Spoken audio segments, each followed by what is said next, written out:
Hey, what's going on, you guys? It's ASI here, and today I'm bringing you guys another video, another amazing video by the Infographics Show on YouTube. If you guys haven't checked them out, go check out their channel. They are awesome, and I highly recommend them. A lot of really cool videos.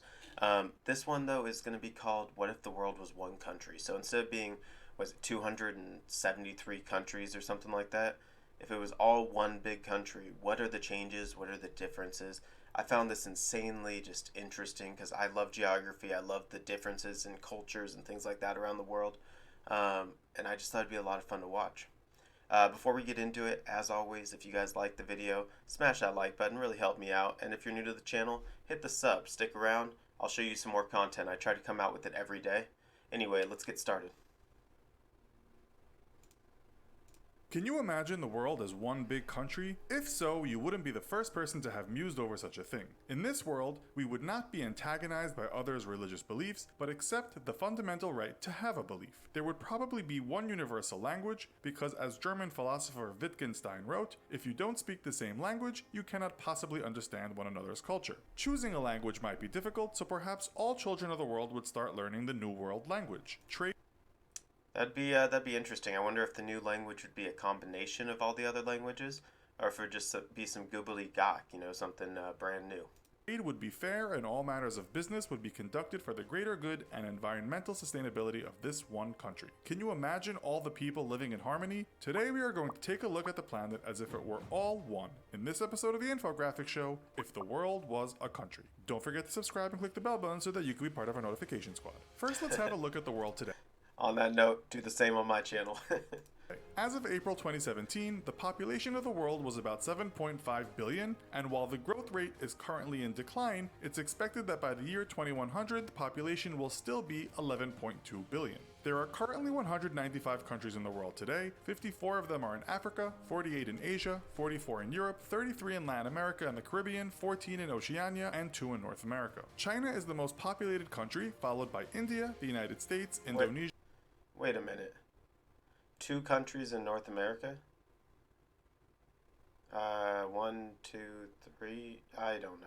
Asia and Brazil. Asia has the most people at over 4.4 billion, Africa has over 1.2 billion, Europe almost 739 million, North America 579 million, South America 422.5 million, Oceania just over 41 million, and Antarctica 4,490. According to the nominal GDP of each continent, Asia is $27.2 trillion, North America is $21.2 trillion, Europe 19 trillion, South America 3.9 trillion, Africa 2.1 trillion, Oceania 1.4 trillion, and Antarctica is listed at 0. As you can One interesting thing there is a second ago they were showing the population, and they showed the population of Antarctica at like 4,400 people. I know that people are down there for research and things like that.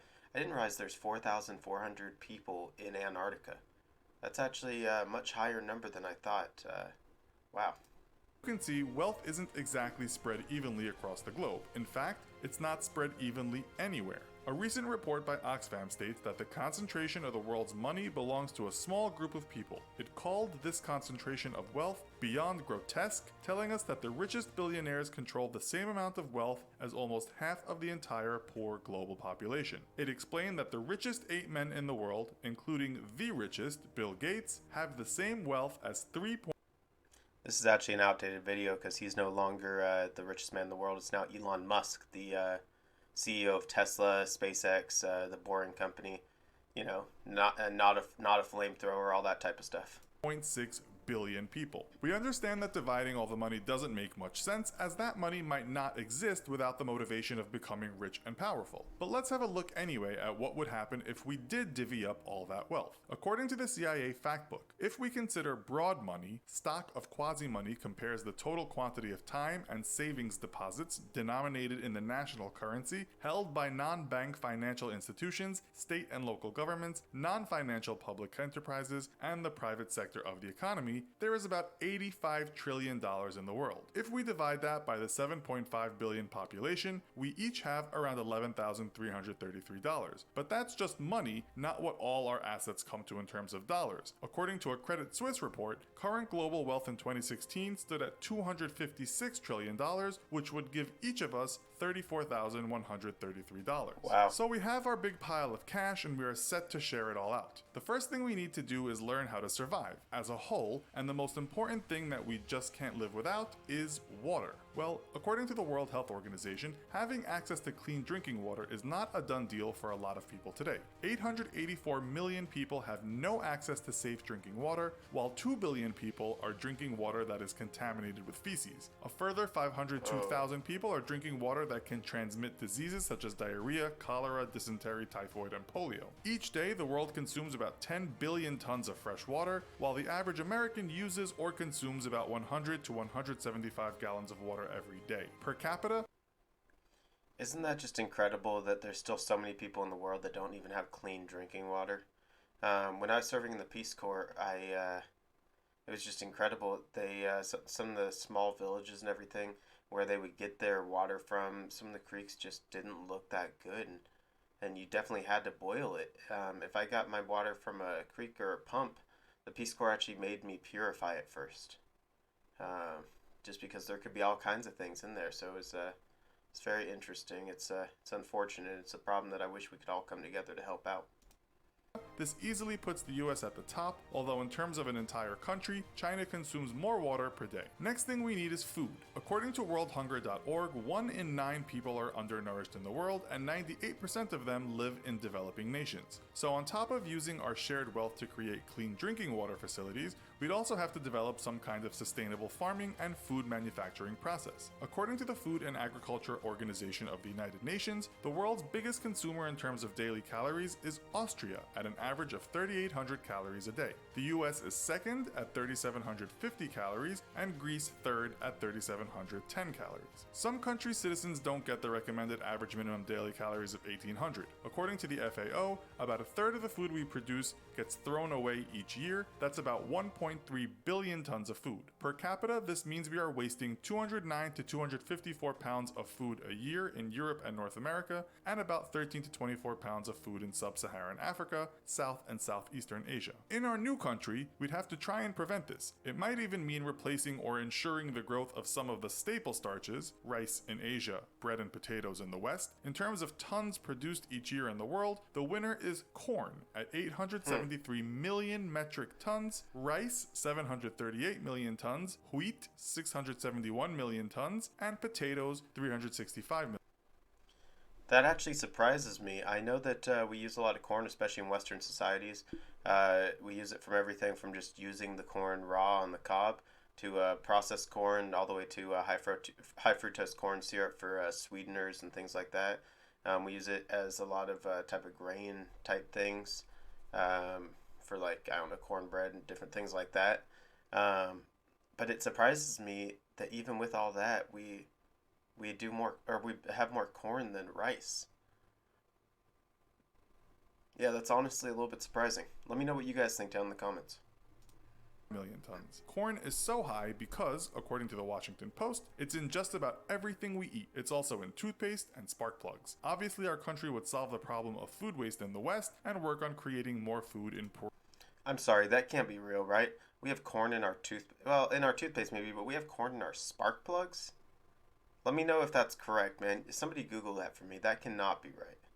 Parts of our new country. How do we rule our new country, or at least organize it? The most common type of government in the world is what we call democracy, which is the people ruled by the people. But then what kind of democracy is that? A totalitarian democracy? A democracy tainted with plutocracy or corporatocracy or even technocracy? That's not easy to answer, but in the spirit of our utopia, we'd have to say our democracy would be ruled without greed. In the world today, the next 4 main types of government are republics, types of monarchical rule, communism, and dictatorships. With loving rulers at our side, as we said earlier, everyone would be free to believe in any kind of religion or no religion at all. If we kept the religions we have today, that would mean there would be more Christians in the country than any other religion. 2.2 billion people, or just over 31% of people, identify as being Christian. 1.6 billion people, or 22.3% of people, devote themselves to Islam. 1.1 billion are secular, atheist, agnostic, non-religious. 1 billion are Hindu. 394 million are traditional Chinese religions. 370 276 million are Buddhist, 300 million are ethnic religions, 100 million are African traditional religions, and 30 million are Sikhs.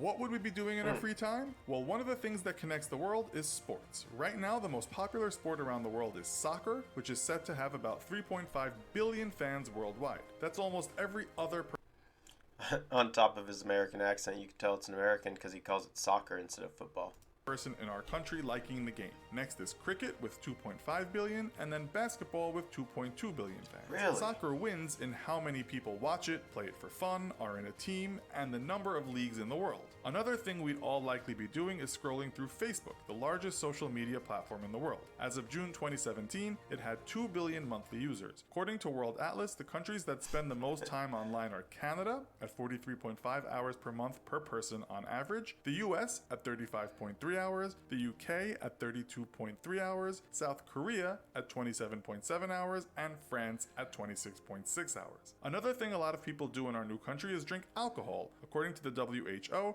that amounts to more than half of our country's population. The biggest consumers are in Europe and the Americas, with the former having 69% of people that drink and the latter having 59% of people that drink. The biggest consumer in the world is Belarus at 4.6 gallons of pure alcohol per capita per year. That's a I gotta agree with this.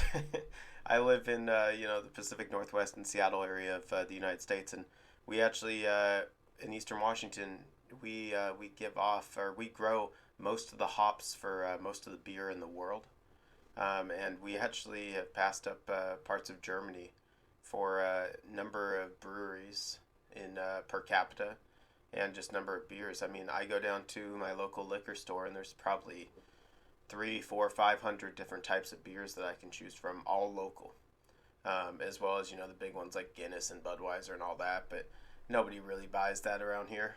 It's all about local craft beers, and there's just something about coming home, having a keg of it on tap in my kegerator, and just pouring a nice glass on draft. I could get down with that. equivalent to the average person drinking a bottle of wine every other day. One thing we can certainly say about our country is that a lot of us would spend maybe too much time scrolling through Facebook, drinking beer, and watching sports on TV. Does this sound like you? Why not tell us in the comments? What's your average? All right, you guys, let's have a chat about that. So, what do you think? I mean, what do you think that you would do if we all became one country? Do you think you'd just go on living your normal life, or do you think, religion wouldn't really be a worry anymore? Economic problems wouldn't be a worry? And don't get me wrong, I understand this could never happen, and just because of how people work. But, this is a fantasy. Anyway, let me know what you guys would think would go good and what you guys would think would go bad. Give me that comment down below, and of course, help me out. Hit that like button if you enjoyed the content. Till next time, I love y'all. This is Ace Asai, and I'm out.